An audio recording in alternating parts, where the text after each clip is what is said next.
भगवद गीता अध्याय 14 में आप सभी का स्वागत है। इस अध्याय का नाम है तीन गुण विभाग योग, प्रकृति के तीन गुण। देखिए, हमने अभी स्टार्टिंग से अगर हम लोग देखें तो जो पांच विषय थे उसके बारे में भगवान हम लोग को बता रहे थे इस पूरी भगवद गीता में ना। हम लोग को पता मतलब पांच विषयों के बारे में जानने मिलता है। एक तो ईश्वर हो गया, एक हो गया प्रकृति, एक हो गया जीव, काल और कर्म।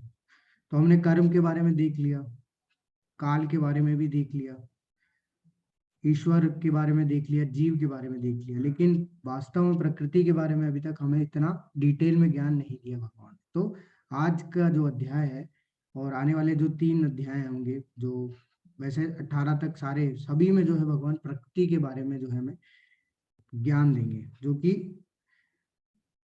वास्तव में क्या कहा जाता है, उसको माया कहा जाता है। तो एक तरीके से जो जैसे हम लोग बोलते हैं मोह माया और ये सब जो है, तो ये सब क्या है, एक तरीके से इसी आ, जो भगवान की जो शक्ति है उसी से रिलेटेड है, जो कि प्रकृति है। प्रकृति क्या है? प्रकृति हम लोगों से कार्य कराती है किसके आधार पे? तीन गुणों के आधार पे।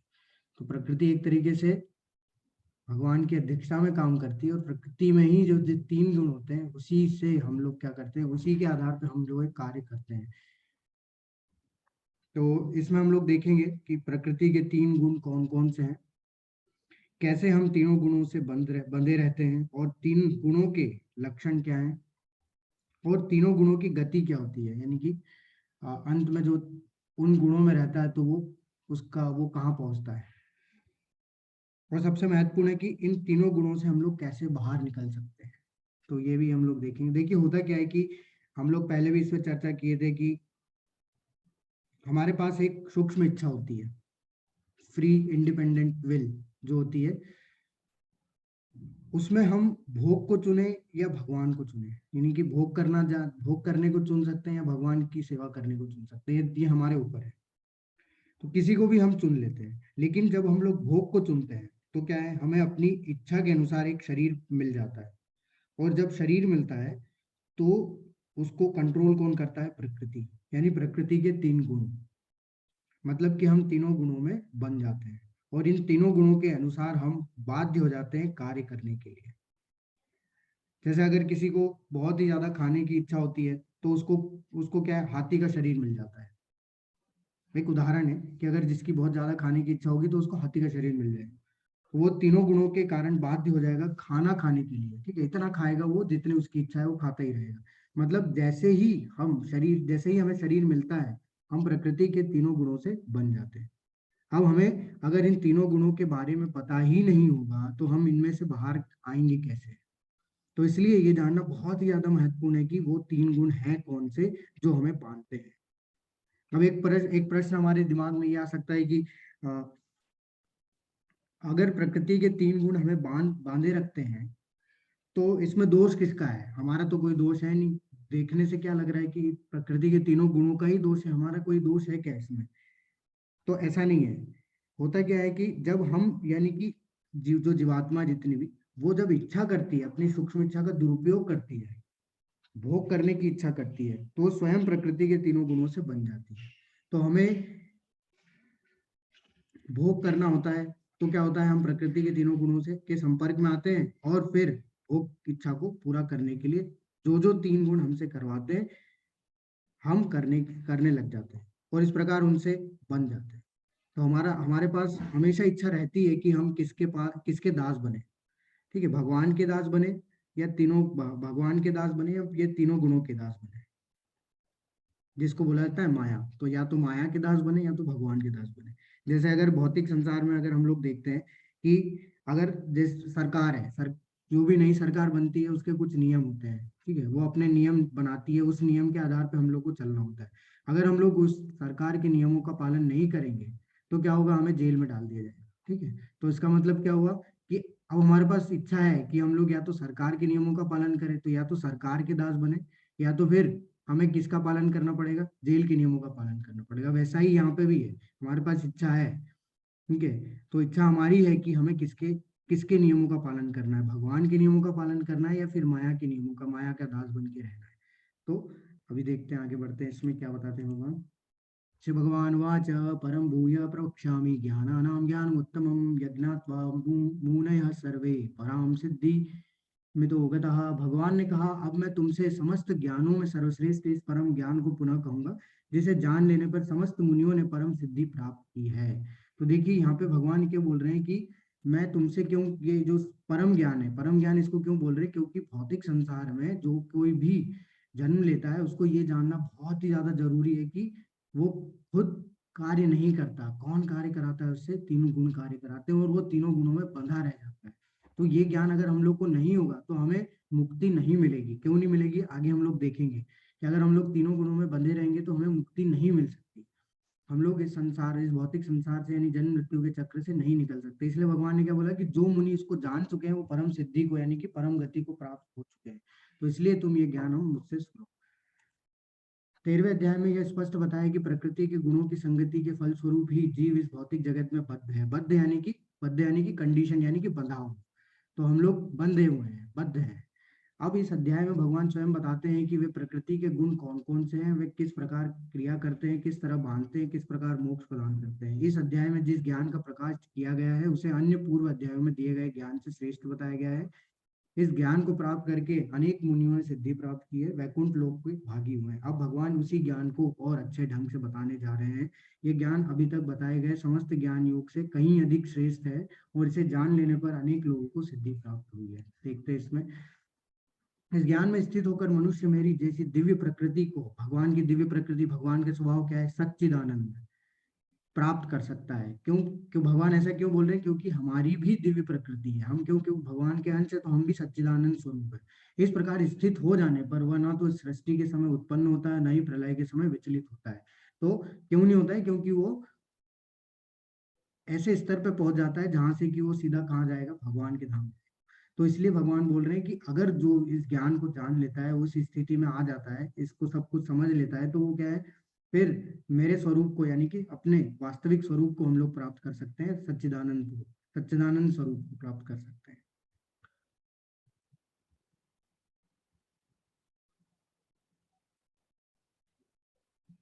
तो देखिए परम सिद्धि है क्या, अगर मैं अभी एक सुनाता हूँ तो परम सिद्धि क्या है। परम सिद्धि है इस जन्म मृत्यु के चक्र से छुटकारा पाना, यही परम सिद्धि है। तो भगवान क्या बोल रहे हैं कि अगर किसी को भी परम सिद्धि चाहिए तो उसको क्या है, तीनों गुणों के बारे में जो ज्ञान है उसको जानना होगा और समझना होगा, तो ही वो क्या है, तो इस ज्ञान को समझने मात्र से वो क्या है, आसानी से परम सिद्धि प्राप्त कर सकते हैं। तो ये चीज हमें समझना होगी, क्योंकि परम सिद्धि क्या है, परम सिद्धि यही है कि जन्म मृत्यु से छुटकारा पाके भगवान के धाम जाना, यानी कि हमारे वास्तविक घर को जाने का प्रयत्न करना। अब भगवान यहाँ क्या बता रहे हैं, सर्वयोनिषु कौन्तेय मूर्तयः संभवन्ति यः तासां ब्रह्म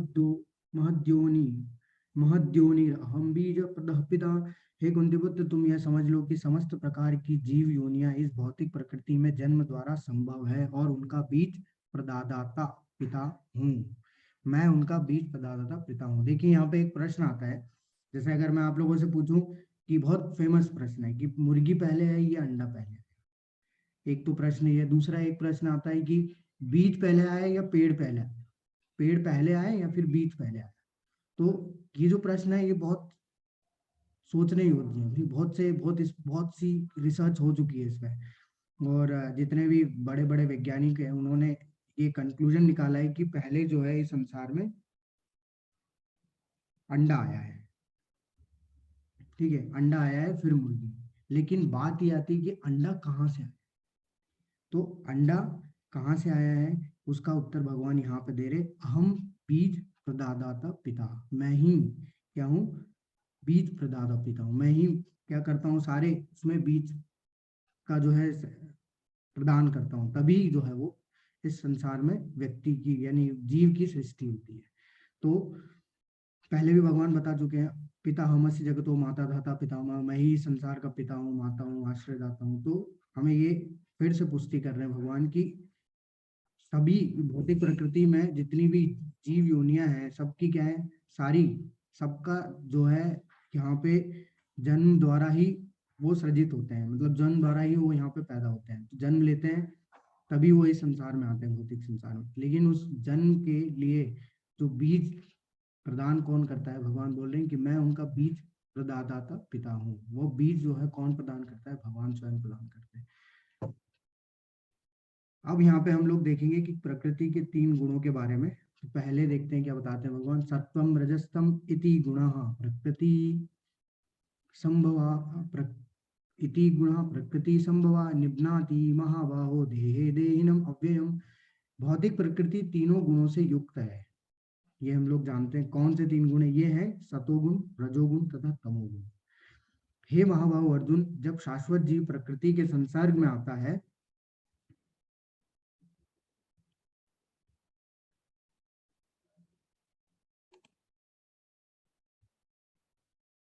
हे महाबाहो अर्जुन, जब शाश्वत जीव प्रकृति के संसर्ग में आता है तो वह इन गुणों से बन जाता है। तो देखिए यहाँ पे क्या बता रहे हैं भगवान की, जब भी हम लोग जब प्रकृति में हम लोग जब भी हमारे को जो है प्रकृति के अनुसार जब शरीर, जब अपनी इच्छा के अनुसार जब शरीर प्राप्त होता है, तो हम लोग क्या है, इन तीनों गुणों के संपर्क में आते हैं और तीनों गुणों से बन जाते हैं। तो अब वास्तव में तीनों गुणों है क्या, तो इसको हम लोग देखें। देखिए होता क्या है, 3 गुण क्यों बांधते हैं, ये तीनों गुणों से हम लोग क्यों बन जाते हैं, वो हम लोग आगे इसको देखते हैं। पहले ये तीनों गुणों के बारे में जानना जरूरी है कि 3 गुण होते क्या है। तो है निष्पाप,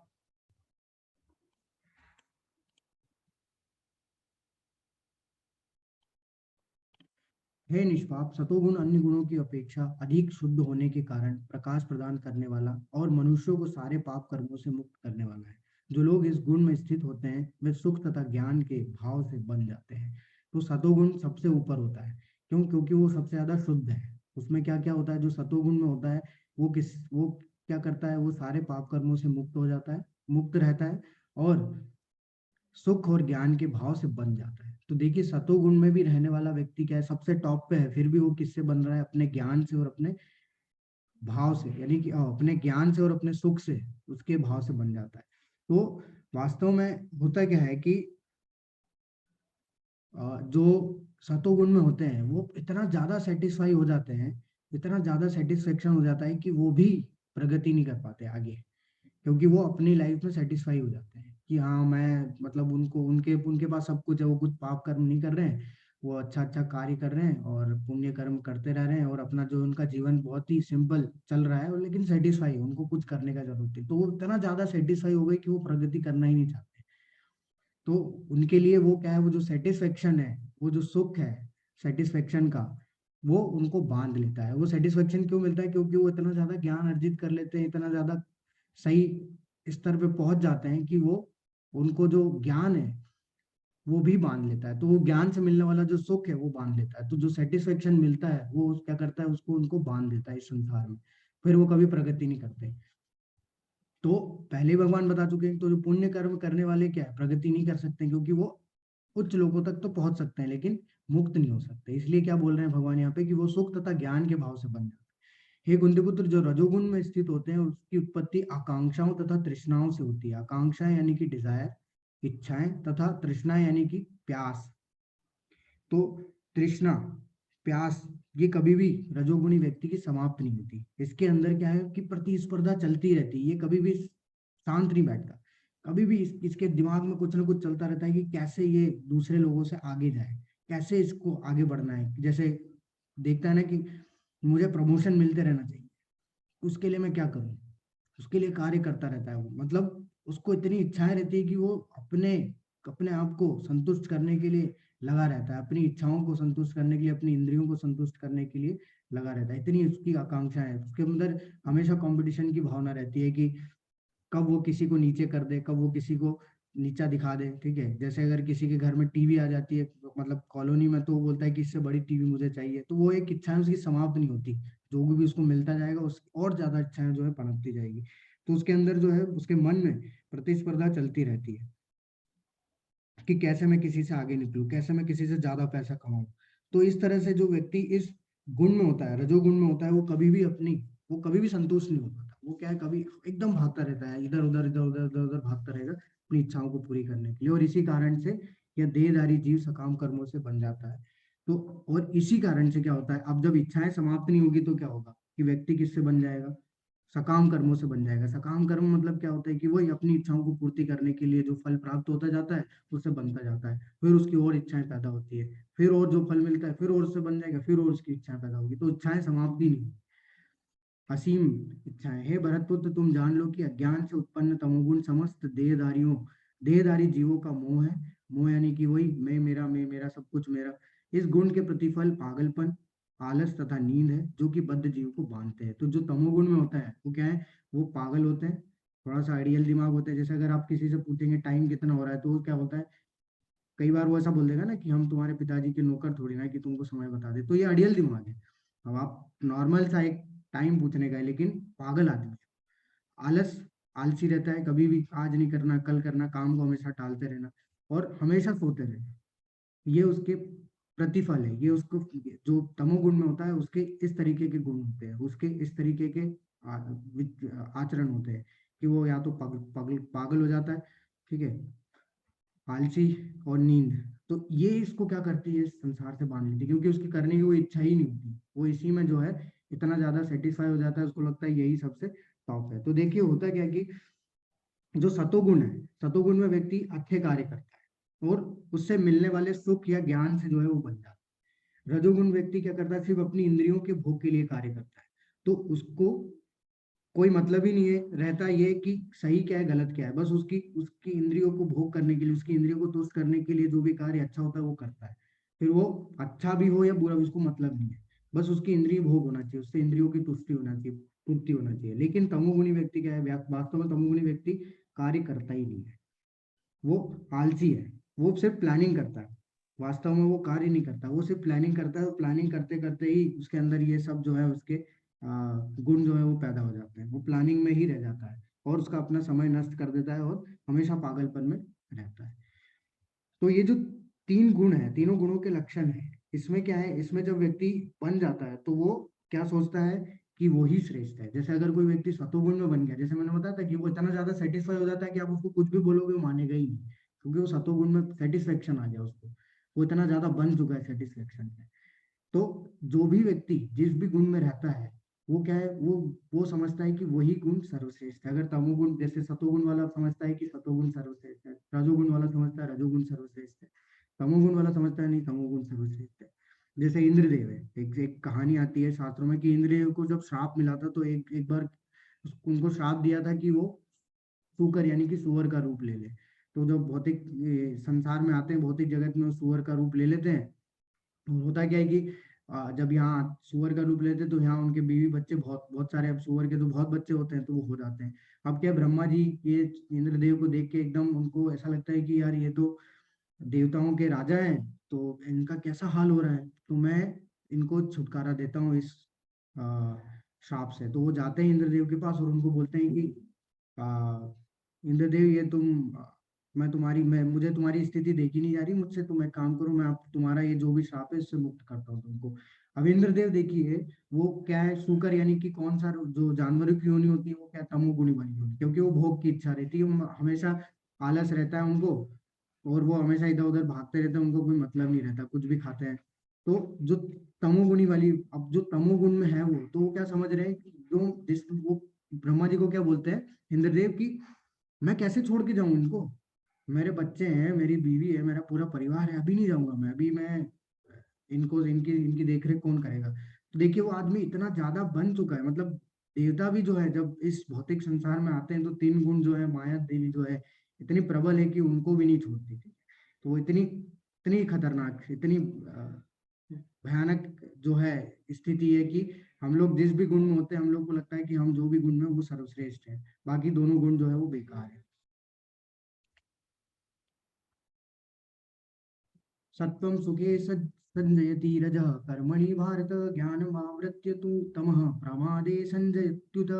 हे भरतपुत्र, सतोगुण मनुष्य को सुख में बांधता है, रजोगुण सकाम कर्म से बांधता है, और तमोगुण मनुष्य के ज्ञान को ढककर उसे पागलपन से बांधता है। भगवान फिर से यहाँ पे उसी को रिपीट कर रहे हैं। देखिए जो सुख है हमारा, जो हमको जो मिलने वाली खुशी है, वो भी क्या करती है, वो भी तीनों गुणों से बंधी हुई होती है, वो भी तीनों गुणों से ही क्या होती है, बंधी मतलब उसको भी, वो भी तीनों गुणों के आधार पर डिसाइड होती है। जैसे अगर कोई व्यक्ति सतोगुण में है, तो जो सतोगुण व्यक्ति है उसको सतोगुणी सुख प्राप्त होता है। और सतोगुणी सुख कैसा होता है? सतोगुणी सुख ऐसा सुख होता है कि शुरुआत में वो कैसा लगेगा? शुरुआत में वो एकदम बोल सकते हैं हम लोग कि विष के समान होगा। लेकिन जब जैसे जैसे आगे बढ़ते जाएंगे हम लोग, अभ्यास करते जाएंगे, तो उसका अंत जो होगा वो एक अमृत के समान होगा। जैसे उसका उदाहरण यहाँ पे हम लोग देखते हैं कि अगर भौतिक शिक्षा है, हम लोग भौतिक भौतिक शिक्षा अगर अर्जित करते हैं, तो इसमें क्या करते हैं हम लोग? स्टार्टिंग में पढ़ने की इतनी इच्छा नहीं होती, बहुत मुश्किल होता है, दिमाग नहीं लग पाता ये सब। लेकिन अगर हम लोग अभ्यास करते हैं, प्रयास करते हैं, तो अंत में क्या होता है? अंत में हम लोग अच्छे नंबर से पास होते हैं, और फिर उसी के आधार पे हमें क्या अच्छी नौकरी मिलती है। तो वो अमृत के समान हो गया। स्टार्टिंग में तो इतना अच्छा नहीं लगा, इतना मन नहीं लगता था, क्योंकि लगता था कब तक वही चीज पढ़ते रहेंगे, बकवास है, यही पढ़ रहे हैं। लेकिन फिर जब उसका फल मिलता है तो वो कैसा अमृत के समान होता है। लेकिन जब रजोगुण की बात करें, जो व्यक्ति रजोगुण में होता है, तो जो रजोगुणी सुखी होती है, जो सुख होता है, जो आनंद होता है रजोगुण का, वो कैसा होता है? वो शुरुआत में अमृत जैसा होता है, लेकिन अंत में विष के समान हो जाता है। जैसे उदाहरण के तौर पे अगर कोई व्यक्ति को डायबिटीज है, तो डायबिटीज में वो व्यक्ति क्या करता है? वो व्यक्ति स्टार्ट उसको मीठा खाने की तीव्र इच्छा होती है। अब वो क्या करता है? अगर खा लिया मीठा, तो वो अब स्टार्टिंग में तो उसने अपनी इंद्रियों को इंद्रिय भोग करने के लिए उसने सोचा नहीं कि ये गलत है, ये सही है, कुछ नहीं। उसने अपनी इंद्रिय भोग की, इतनी इच्छा थी उसकी, इतनी ज्यादा आकांक्षा थी, प्यास थी खाने की, वो खा लिया, शक्कर खा लिया। लेकिन अंत क्या होगा उसका? अंत क्या होगा? वो डायबिटीज इतना ज्यादा बढ़ जाएगा कि क्या कर सकता है? मृत्यु का भी कारण बन सकता है। तो उसका अंत है वो किसके समान हो गया? विष के समान हो गया। तो ये जो सुख है, ये क्या देता है? अंत में हमेशा दुख ही दुख देता है। शुरुआत में तो सुख लगेगा, लेकिन अंत में दुख है। लेकिन तमोगुण सुख, जो तमोगुण में व्यक्ति होता है, उसका जो उसमें सुख होता ही नहीं, उसमें शुरुआत से लेकर अंत तक दुख ही दुख होता है। जैसे जो व्यक्ति नशा इत्यादि से ग्रसित है, वो सब क्या है? एक तरीके से तमोगुणी व्यक्ति है। तो वो उनको क्या लगता है कि वो जिस गुण में है वो सर्वश्रेष्ठ है, क्योंकि उनको आनंद का अनुभव होता है, परम आनंद का अनुभव होता है। लेकिन वास्तव में वो क्या कर रहे हैं? वो दुख ही झेल रहे हैं। शुरुआत भी दुख से होती है, और अंत तो पता ही है आपको, दुख से ही होता है, जो नशा इत्यादि करता है। तो इसलिए ये जो एक एक क्षण जो हमारा है इस संसार में, सब कुछ तीनों गुणों से बंधा हुआ रहता है। हे भरतपुत्र, कभी कभी सतोगुण रजोगुण तथा तमोगुण को परास्त करके प्रधान बन जाता है, तो कभी रजोगुण सतोगुण तथा तमोगुण को परास्त कर देता है, और कभी ऐसा होता है कि तमोगुण सतो तथा रजोगुण को परास्त कर देता है। इस प्रकार श्रेष्ठता के लिए निरंतर स्पर्धा चलती रहती है। तो जैसे हम लोग अभी चर्चा कर रहे थे कि एक एक क्षण हमारा जो है किससे प्रभावित है? तीनों गुणों से प्रभावित है। तो यहाँ पे वही भगवान बोल रहे हैं कि कभी या तो सतोगुण दोनों को परास्त कर देता है, रजो को तमो को, या तो कभी रजो दोनों को परास्त कर देता है, सतो और तमो को, या तो फिर तमो जो है वो दोनों को परास्त कर देता है, सतो और रजो को। तो इनके बीच में जो श्रेष्ठता की जो स्पर्धा है वो निरंतर चलती रहती है। इसका उदाहरण मैं आपको देता हूँ कि जैसे कल ही हमने देखा था कि अगर कोई व्यक्ति है, अगर उसको पढ़ने की बहुत इच्छा हुई, तो वो पढ़ने बैठा। तो पहले क्या, टेबल चेयर पे एकदम बढ़िया से पढ़ने बैठेगा, तो जब वो बैठता है टेबल चेयर पे, तो पूरा कंसंट्रेशन के साथ सिंसियरली पढ़ता है, तो वो किस गुण में होता है? सतोगुण में होता है। लेकिन कुछ समय के बाद वो थक जाता है, उसका माइंड थक जाता है, उसका ब्रेन जो है वो साथ नहीं देता, तो वो सोचता है कि थोड़ा सा हाथ पैर भी अकड़ रहे हैं, मैं थोड़ा बेड पे लेट के पढ़ता हूँ। तो वो किस गुण में आ गया? आप रजोगुण में आ गया। और लेटते लेटते क्या है, वो लेटते लेटते पढ़ने से क्या आ जाता है? नींद आ जाती है, तो वो किस गुण में चला गया? तमोगुण में चला गया। तो एक एक क्षण हमारा जो है किससे प्रभावित है? इन तीनों गुणों से प्रभावित है। तो इनके बीच में प्रतिस्पर्धा चलती रहती है। तो ऐसा नहीं है कि सिर्फ हम ही जो है, हमारे मतलब एक शरीर में ही ये तीनों गुणों की प्रतिस्पर्धा चलती है, पूरे समाज में भी इसकी प्रतिस्पर्धा चलती रहती है। जैसे अगर आप देखेंगे सतोयुग, सतयुग की बात करें, तो पहले के जितने भी युग थे उसमें क्या है? जो सतोगुण था वो प्रधान था, रजोगुण और तमोगुण से। तमोगुण और रजोगुण बहुत कम था। फिर धीरे धीरे जैसे जैसे कलयुग आया, तो कलयुग के स्टार्टिंग में रजोगुण प्रधान हो गया, और तमोगुण सतोगुण कम हो गया। हाँ, रहते तो तीनों है, लेकिन जो श्रेष्ठ हो जाता है वो, अभी रजोगुण पहले जब कलयुग का स्टार्टिंग था तो रजोगुण था। अब धीरे धीरे जैसे कलयुग, घोर कलयुग आ रहा है, तो अभी क्या बढ़ता जा रहा है? तमोगुण बढ़ता जा रहा है, और सतोगुण रजोगुण कम होता जा रहा है। तो ये स्पर्धा समाज में भी चलती रहती है, तो ये कभी भी समाप्त नहीं होती। तो ये जो माइंड है हमारा, जो मन है, वो क्या है? इन तीनों के बीच में पिसता रहता है। किसके? सतो रजो तमो। कभी सतो ज्यादा खींचता है, कभी रजो ज्यादा खींचता है, कभी तमो ज्यादा खींचता है। तो हमें ये तीनों खींचते रहते हैं, तीनों गुण एक दूसरे की ओर खींचते हैं। सतोगुण की अभिव्यक्ति को तभी अनुभव किया जा सकता है जब शरीर के सारे द्वार ज्ञान के प्रकाश से प्रकाशित होते हैं। तो ज्ञान के प्रकाश से सारे द्वार प्रकाशित होते हैं। देखिए हमारे 9 द्वार है। 9 द्वार है, 2 आंख, ये नाक, मुंह, कान, और 2 नीचे। ठीक है, तो ऐसे 9 द्वार है हमारे। ये 9 द्वार क्या करते हैं, अगर 9 द्वार जो सतोगुण में रहता है, तो ये 9 द्वार क्या है हमारे सतोगुण में रहते हैं। अगर हम लोग रजोगुण में रहेंगे तो रजोगुण में रहेंगे, तमोगुण में रहेंगे तो तमोगुण में रहेंगे। जैसे उदाहरण देता हूं मैं कि अगर हम लोग सही चीज देखेंगे, सही चीज सुनेंगे, सही चीज खाएंगे, तो हमारे क्या है, सारे द्वार जो है वो नीचे के जो 2 द्वार भी हैं वो सही तरीके से काम करेंगे। मतलब सारे द्वार हमारे ज्ञान से प्रकाशित होंगे। तो ये सतोगुण में, अगर हम लोग सात्विक चीजों का ही सेवन करते हैं तो इसलिए भगवान यहाँ पे बता रहे हैं कि अगर कोई व्यक्ति सतोगुण में होता है तो उसकी अभिव्यक्ति होती है कि उसके 9 द्वार जो है वो किससे, मतलब सारे जितने भी शरीर में द्वार है वो सब क्या है, 9 द्वार वो सारे ज्ञान से प्रकाशित हो जाते हैं। लेकिन हे भरतवंशियों में प्रमुख, जब रजोगुण में वृद्धि हो जाती है तो अत्यधिक आसक्ति, सकाम कर्म, गहन उद्यम तथा अनियंत्रित इच्छा एवं लालसा के लक्षण प्रकट होते हैं। तो जब रजोगुण में व्यक्ति आता है, जो रजोगुण में अगर व्यक्ति होता है तो वो क्या है, उसके अंदर तीव्र इच्छाएं होती है, आकांक्षाएं होती है, प्यास होती है। ठीक है, इंद्रिय भोग करने के लिए जो है उसके मन में इच्छाएं चलती रहती है कि कैसे मैं कैसे कैसे भी करके अपनी इंद्रियों को कैसे मैं तुष्ट करूं। तो इससे उसकी आसक्ति बढ़ती है। ठीक है, सकाम कर्म यानी कि वही हमेशा अपने लिए ही कार्य करने के लिए उसके अंदर प्रतिस्पर्धा चलती रहती है कि कैसे वो किसी से ज्यादा पैसा कमाए, किसी से ज्यादा घर, किसी से बड़ा घर कैसे ले, बड़ी गाड़ी कैसे ले। और ये अनियंत्रित इच्छाएं, ये सब उसके क्या है, इसके लक्षण है। और ये क्या पैदा करते हैं, एक तरीके से लालच पैदा करते हैं। तो इससे लालसा बढ़ती है, लालच बढ़ती है। तो इनका लक्षण कैसा है कि हमेशा इनके अंदर इतनी लालसा होती है कि ये समाप्ति नहीं होती है। लेकिन तमोगुणी व्यक्ति क्या है, जब तमोगुण में वृद्धि हो जाती है तो हे कुरुपुत्र, अंधेरा, जड़ता, प्रमत्ता और मोह का प्राकट्य होता है। तो अंधेरा मतलब क्या, अंधेरा यानी अज्ञानता। तो जब तमोगुणी में व्यक्ति आ जाता है, तमोगुणी व्यक्ति के अंदर के लक्षण कैसे पाए जाते हैं कि उसके अंदर पहले तो अज्ञानता होती है। ठीक है, उसको पता ही नहीं चलता सही क्या है गलत क्या है, वो बस कर रहा है। मतलब कुछ भी नहीं करता वैसे तो, वो गलत सही क्या, वो गलत कार्य ही करता है वो। और वो ऐसे गलत कार्य करता है कि जिससे खुद को तकलीफ हो। जड़ता, जड़ता मतलब होता है आलस, कि मतलब उसको आप कुछ भी समझाते रहो, वो एकदम जैसे एक जड़ वस्तु रहती है वैसा उसका लक्षण हो जाता है, उसका बिहेवियर हो जाता है। और प्रमत्ता मतलब पागलपन। और इसके और मोह मतलब कि ये सब सब कुछ मेरा मेरा मैं सब, मतलब वो अपने आप को ही सब कुछ समझने लगता है अहंकार के कारण। तो ये क्या है, इससे इससे इसके रिजल्ट क्या होते हैं, इसके प्रतिफल क्या होते हैं, इसके प्रतिफल होते हैं डिप्रेशन, एंजाइटी, स्ट्रेस। ये सब कहाँ से आते हैं, हमें इन सब चीजों से आते हैं, क्योंकि हमारी यहाँ पे हम लोग क्या है, इन सब चीजों से बंधे हुए हैं। ये ऐसे लक्षण अगर किसी के होते हैं तो वो हमेशा क्या है, कभी भी वृद्धि, मतलब कभी भी वो ज्ञान के मार्ग पर वृद्धि नहीं कर पाता। वो इसमें डिप्रेशन में आ जाता है, एंजाइटी में आ जाता है, और फिर अंत में अपने शरीर को जो है तकलीफ देता है। अब क्या है, तीनों गुणों की गति क्या होती है, यानी कि अंत में जो व्यक्ति जिस गुण में होगा उसका क्या होता है, वो कहाँ जाता है। ठीक है, तो जब कोई सतोगुण में मर जाता है तो वह शुद्ध उच्च ग्रह की ओर जाता है। तो देखिए, जो सतोगुण वाला व्यक्ति होता है तो वो सबसे टॉप मोस्ट, सतोगुण है तो सबसे ऊपर। तो सतोगुण वाला व्यक्ति क्या करता है, जब भी उसकी मृत्यु होती है तो वो उच्च ग्रह को जाता है। उच्च ग्रह को यानी कि देवताओं के ग्रह को, जहाँ पे देवी देवता वास करते हैं, जैसे इंद्रलोक, सूर्यलोक, चंद्रलोक, सत्यलोक यानी कि ब्रह्म जी के लोक, महर लोक, ऐसे। लेकिन जब कोई रजोगुण में मरता है तो वह सकाम कर्मियों के बीच जन्म ग्रहण करता है, और जब कोई तमोगुण में मरता है तो वह पशु योनि में जन्म ग्रहण करता है। तो अब जो रजोगुण में होता है, रजोगुण में क्यों सकाम कर्मियों के बीच जन्म लेता है वो, रजोगुण में सकाम कर्मियों के बीच इसलिए जन्म लेता है क्योंकि उसकी इच्छाएं समाप्त नहीं होती। जब तक उसकी इच्छाएं समाप्त नहीं होगी, जब तक भगवान उसे मौका देते रहेंगे अपनी इच्छाओं को पूर्ति करने के लिए। क्योंकि क्या होता है, देखिए लोग क्या सोचते हैं कि पहले अपने कर्तव्यों को पूरा कर लें।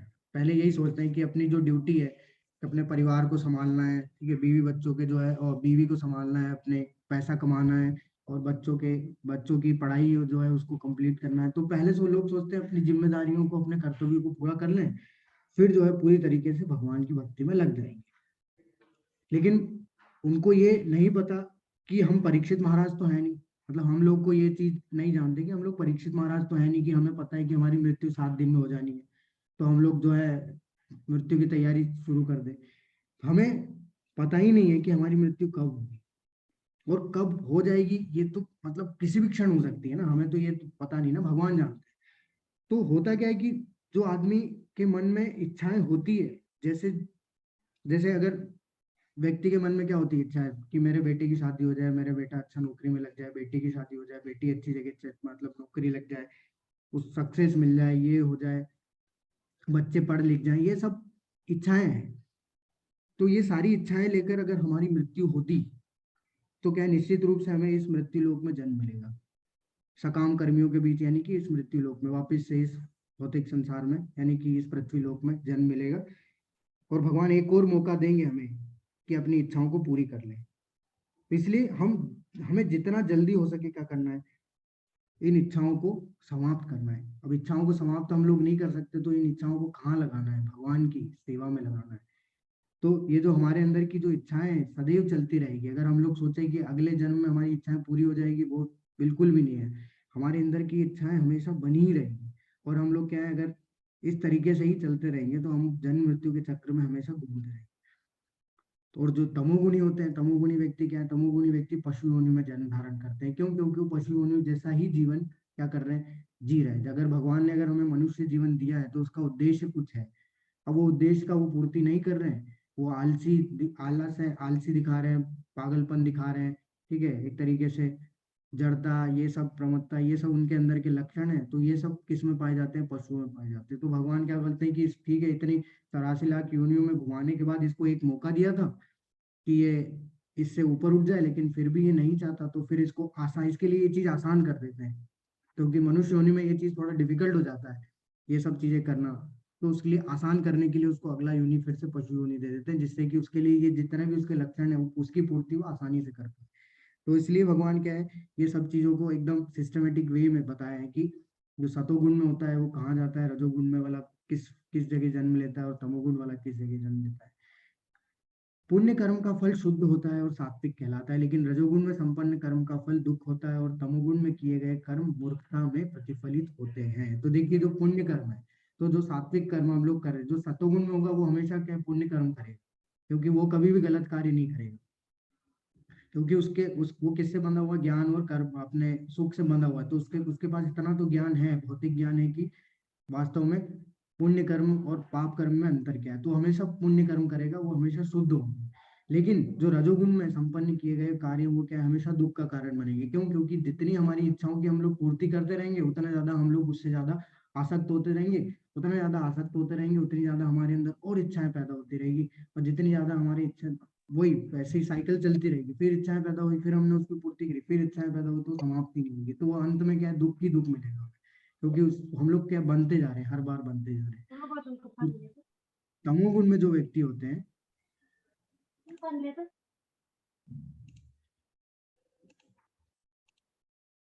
और जो तमोगुण में जो व्यक्ति होते हैं वो क्या है, वो तमोगुण में किए गए कर्म मूर्खता में प्रतिफलित होते हैं। तो अब जिनके जिनके लक्षण ही ऐसे होंगे, आलस, प्रमत्ता, पागलपन, ये सब, तो वो हमेशा मूर्खता में ही प्रतिफलित होंगे, क्योंकि वो हमेशा मूर्खता बस काम ही करेंगे कभी भी। क्योंकि अज्ञानता है उनके अंदर, अंधकार भरा हुआ है, तो वो कभी भी सही काम नहीं कर पाएंगे। सतोगुण से वास्तविक ज्ञान उत्पन्न होता है, रजोगुण से लोभ उत्पन्न होता है, और तमोगुण से अज्ञान यानी प्रमाद और मोह उत्पन्न होता है।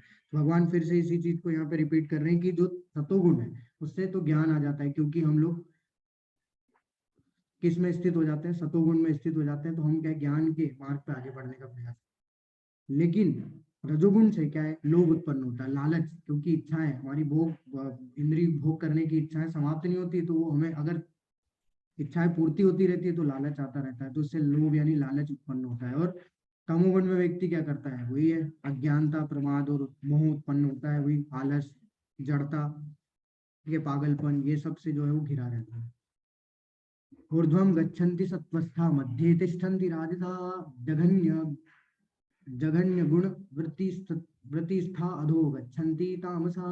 अब भगवान बता रहे हैं कि सतोगुणी व्यक्ति क्रमशः उच्च लोगों को ऊपर जाते हैं, यानी कि जो इस पृथ्वीलोक से ऊपर के लोग हैं, देवताओं लोग, वहां जाते हैं। रजोगुण वाले पृथ्वीलोक पर रह जाते हैं, और जो अत्यंत गर्हित तमोगुण वाले होते हैं वो नरक, नीचे नरक लोगों को जाते हैं।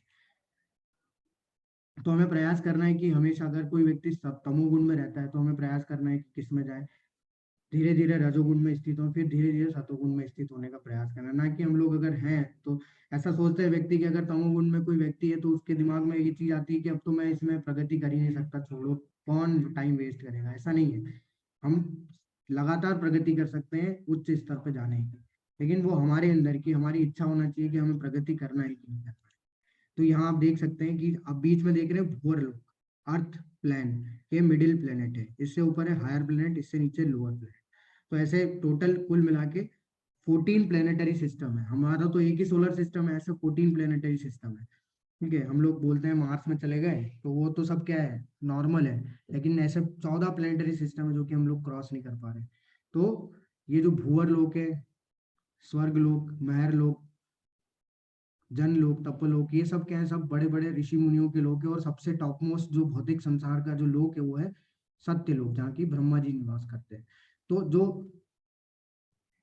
सत्वगुण वाले होते हैं वो हायर प्लैनेट्स में जाते हैं, जो रजोगुण वाले होते हैं वो यहीं रह जाते हैं अर्थ पे, और अर्थ पे कोई भी योनि में जन्म ले सकते हैं। ठीक है, और लोअर प्लेनेट में कौन जाता है, जो तमोगुण में होता है, अतल, वितल, सुतल, तलातल, महातल, रसातल, पाताल, तो बहुत नीचे है। और इससे भी नीचे 28 तरीके के जो है वो नरक लोग होते हैं। तो इस तरीके से वो जो इनके जन्म होते हैं।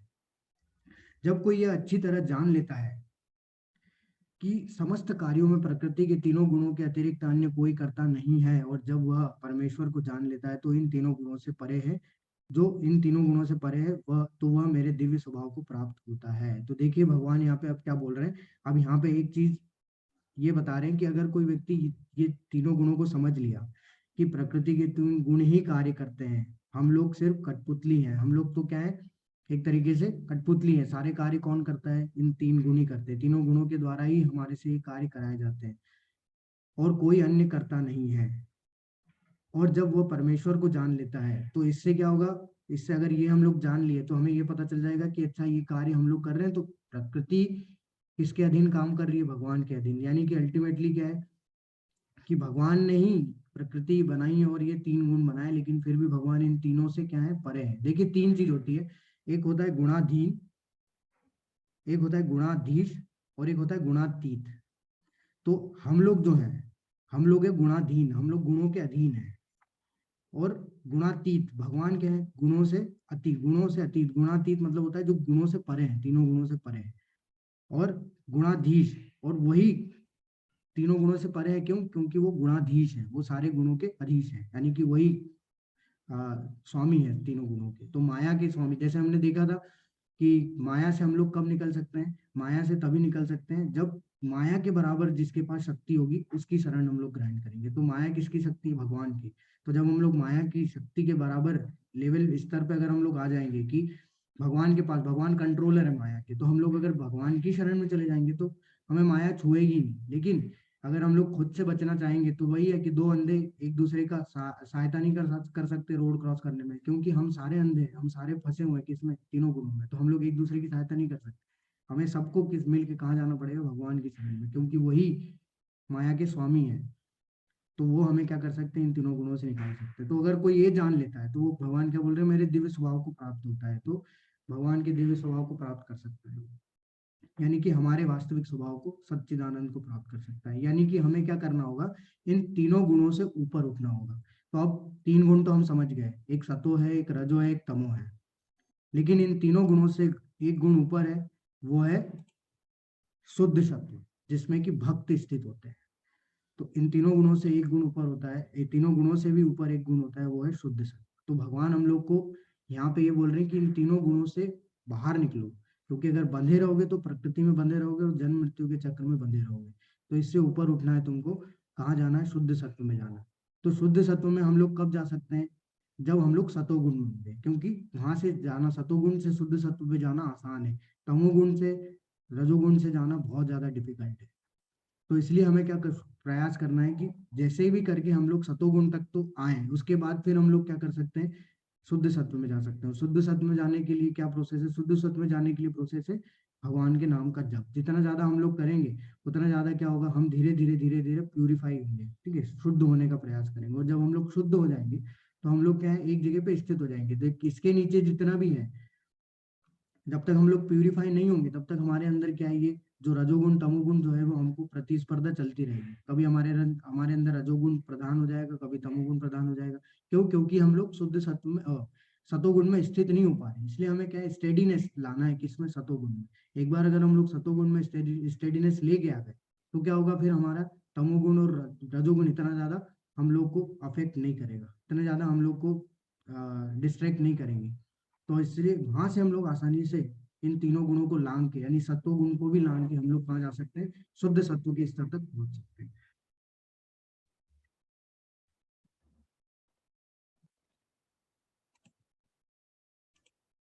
जब देहधारी जीव भौतिक शरीर से संबंध इन तीनों गुणों को लांघने में समर्थ होता है तो वह जन्म मृत्यु बुढ़ापा तथा अनेक कष्टों से मुक्त हो सकता है और इसी जीव में अमृत का भोग कर सकता है इसी जीवन में। तो देखिए भगवान यहाँ पे बोल रहे हैं कि इन तीनों गुणों से हमें मुक्ति नहीं मिलेगी। अगर कोई व्यक्ति सतोगुण में भी रहेगा तो वो भी किससे बंधा होता है, वो भी बद्ध आत्मा है। किससे बंधा है, ज्ञान और सेटिस्फेक्शन से, यानी कि ज्ञान और सुख से बंधा हुआ है। वास्तव में वो भी भवबंधन में है, फंसा हुआ है। तो वो पुण्य कर्म में तो आएगा, पुण्य कर्म तो वो कर रहा है, लेकिन वास्तव में जाएगा कहाँ, वो उच्च लोगों को जाएगा। वो इस भौतिक संसार से मुक्त नहीं होगा। भौतिक संसार से मुक्त होने के लिए तीनों गुणों से ऊपर उठना पड़ेगा। इसलिए भगवान दूसरे ही अध्याय में अर्जुन को बोल दिए थे, निर्द्वंद्व नित्य सत्वस्थो, कि इन द्वंद्वों से ऊपर हटो, इन द्वंद्वों से अलग हटो और नित्य सत्वस्थो, नित्य सत्वस्थो, सत्वस्थो यानी शुद्ध सत्व में स्थित हो। तभी तुम क्या है, इन सारे परेशानियों से, जन्म मृत्यु जरा व्याधि से जो है मुक्त हो सकते हो और इसी जीवन में तुम अमृत का भोग कर सकते हो। और इसी जीवन में अमृत का भोग हम लोग कब कर सकते हैं, जब हम लोग भक्ति मार्ग पे लगे, हम लोग भक्ति मार्ग का पालन करेंगे। अर्जुन ने पूछा, हे भगवान, जो इन तीनों गुणों से परे है वह किन लक्षणों के द्वारा जाना जाता है, उसका आचरण कैसा होता है और वह प्रकृति के गुणों को किस प्रकार लांघता है। तो अब देखिए, अभी हमने देखा कि तीनों गुणों से ऊपर एक होता है शुद्ध सत्व। अब अर्जुन वही चीज के बारे में पूछ रहे हैं कि ये तीनों गुणों से परे है क्या, उसके जो, अगर तीनों गुणों से परे जो भक्त होता है उसके लक्षण क्या होते हैं, उसका आचरण कैसा होता है और वो कैसे लांघता है इन तीनों गुणों को। तो उसके बारे में अर्जुन की जिज्ञासा है, तो वो देखते हैं क्या बताते हैं भगवान आगे। भगवान ने कहा, हे पांडुपुत्र, जो प्रकाश आसक्ति तथा मोह के उपस्थित होने पर ना तो उनसे घृणा करता है, न लुप्त हो जाने पर उनकी इच्छा करता है। तो जो प्रकाश यानी कि अज्ञानता, मतलब ज्ञान हो गया, आसक्ति अटैचमेंट हो गया, मोह हो गया कि मैं मेरा वाली जो भावना है, उपस्थित होने पर ना तो उससे घृणा करता है और न लुप्त होने पर उनकी इच्छा करता है। मतलब कि उस वो क्या संभाव रहता है, उसको किसी भी तरीके का कोई फर्क नहीं पड़ता कि क्या हो रहा है, इससे कोई कोई उसका डिस्ट्रैक्शन नहीं आता उसको। जो भौतिक गुणों की इन समस्त परिक्रियाओं से निश्चल तथा अविचल रहता है और यह जानकर कि केवल गुण ही क्रियाशील हैं, उदासीन तथा दिव्य बना रहता है। जो अपने आप में स्थित है और सुख तथा दुख को एक समान मानता है। तो जो अगर सुख भी आते हैं तो वो भी क्या समझता है कि वो भगवान की कृपा है, ठीक है। और जो सुख दुख भी आता है, दुख में ये समझता है कि उसके कोई बुरे कर्म होंगे जिससे कि उसको ये फल प्राप्त हो रहा है, तो शायद इसका जो एंड रिजल्ट होगा वो अच्छा ही होगा। तो इस तरीके से वो समान बना रहता है। जो मिट्टी के ढेले पत्थर एवं स्वर्ण के टुकड़ों को समान दृष्टि से देखता है। मतलब ये नहीं है कि तीनों एक, मतलब क्या देखता है कि वो ये समझता है कि मिट्टी का ढेला भी भगवान का ही अंश है, स्वर्ण का टुकड़ा भी भगवान का अंश है, और ये जो पत्थर ये भी भगवान का अंश है। तो कैसे वो इनको, कैसे सारों को जो है वो भगवान के अंश मात्र समझ के इनको उनकी क्रिया मतलब उनकी सेवा में लगाने के भाव से देखता है। ना कि ऐसा है कि स्वर्ण का टुकड़ा है तो वो अलग है, पत्थर अलग है। तो वो उसका संभाव इतना उच्च स्तर पे वो अपनी चेतना को जागृत कर लेता है, जो जो अनुकूल तथा प्रतिकूल के प्रति समान बना रहता है। मतलब कि अगर उसके भक्ति मार्ग में अगर उसके लिए कोई कठिनाई हो रही है, मतलब अगर कुछ ऐसा हो रहा है जो कि उसके भक्ति के लिए प्रतिकूल है, यानी कि सही नहीं है, तो वो ये समझता है कि शायद भगवान जो है वो, मतलब मेरे ऐसे कर्म होंगे जिससे कि मुझे ये दिया जा रहा है और ये कहीं ना कहीं मेरे लिए आगे जाके अनुकूल बन जाएगा भक्ति के लिए। मतलब वो सब चीजों को अनुकूल ही मानता है अपने भक्ति मार्ग में, ना कि वो उससे विचलित हो जाता है कि ये चीज मेरे लिए प्रतिकूल है तो मैं नहीं कर पाऊंगा। ऐसा नहीं, वो संभाव रहता है कि हाँ ठीक है, कहीं ना कहीं ये मेरे लिए भक्ति मार्ग के लिए अनुकूल ही होगा। जो धीर है, स्थिर है, मतलब कि वो कभी भी अ, अपने स्तर से गिरते वो नहीं होता है, विचलित नहीं होता है किसी भी चीज से, मतलब द्वंद्वों से विचलित नहीं होता, धीर व्यक्ति वो होता है। और प्रशंसा तथा बुराई तथा मान अपमान में समान भाव से रहता है। जो शत्रु तथा मित्र के साथ समान व्यवहार करता है और जिसने सारे भौतिक कार्यों का परित्याग कर दिया है, ऐसे व्यक्ति को प्रकृति के गुणों से अतीत कहते हैं। तो अब जैसे यहाँ पे एक बात आती है कि जो शत्रु तथा मित्र के साथ समान व्यवहार करता है, तो अब मतलब ये है कि अगर शत्रु आपका कैसा है ये भी निर्भर करता है। जैसे अगर कोई व्यक्ति है, जैसे एक मैं उदाहरण देता हूँ कि हमने पहले भी उदाहरण देखा था शायद, तो आप लोगों को याद होगा कि एक आर्मी ऑफिसर है। तो आर्मी ऑफिसर अगर युद्ध लड़ रहा है, मतलब कि अगर वो बॉर्डर पे खड़ा है और अगर वहां पे वो किसी व्यक्ति को मारता है, तो उसको क्या है, मेडल मिलता है, उसकी जो है वो बहुत वाहवाही होती है। लेकिन अगर वो छुट्टी करके घर पे आ गया और अगर उसने पड़ोसी को मार दिया, तो क्या उसकी वाहवाही होगी? उसको जेल हो जाएगी। तो अभी उसके लिए जो सामने जो टेररिस्ट है वो तो दुश्मन है ही, तो उसको तो छोड़ना ही नहीं है। तो वहां पे हम लोग क्या कर सकते हैं, वहां पे हम लोग ऐसा नहीं कि वहां पे हम लोग संभाव दिखाएंगे, वहां हम लोग धर्म, अपना धर्म जो है वो कार्य करेंगे। तो आर्मी ऑफिसर का धर्म है रक्षा करना, तो वो जब अपने फील्ड पे है, अपने कार्य क्षेत्र पे है, तो उसका कार्य है रक्षा करना। लेकिन अगर वो अपना कार्य क्षेत्र छोड़ के आ गया और अगर वो फिर भी अपने उसी उसमें है कि वो किसी को मार रहा है, तो फिर उसको क्या है, उसको पनिशमेंट मिलेगी, वो उसकी उसकी कोई वाहवाही नहीं होगी। तो वो अगर दुश्मन है उसका, तो वहां उसको माफ कर देना। जैसे अगर उदाहरण के तौर पे अगर हमारे पिताजी हैं, हमको कई कई बार कुछ गलत बोल दे रहे, तो हम क्या, इसका मतलब ये नहीं कि हम लोग उनसे क्या कर लेंगे, युद्ध करने लग जाएंगे। हम क्या करेंगे, उनने अगर कुछ भी हमें बोला तो हमें लगता है कि अरे, कि शत्रु जैसा व्यवहार कर रहे हैं, लेकिन फिर भी हम लोग घोल के उसको क्या करते हैं, पी जाते हैं, ठीक है यार चलो छोड़ो। तो वो होता है सब, मतलब कि हम लोग को बैलेंस बनाए रखना है। जैसे हमने अम्बरीश महाराज की कहानी सुनी थी, तो अम्बरीश महाराज के इसमें यही हुआ था। अम्बरीश महाराज के उसमें उन्होंने क्यों संभाव क्यों थे वो, क्योंकि वो जो सामने जो व्यक्ति थे, दुर्वासा मुनि, वो ब्राह्मण थे।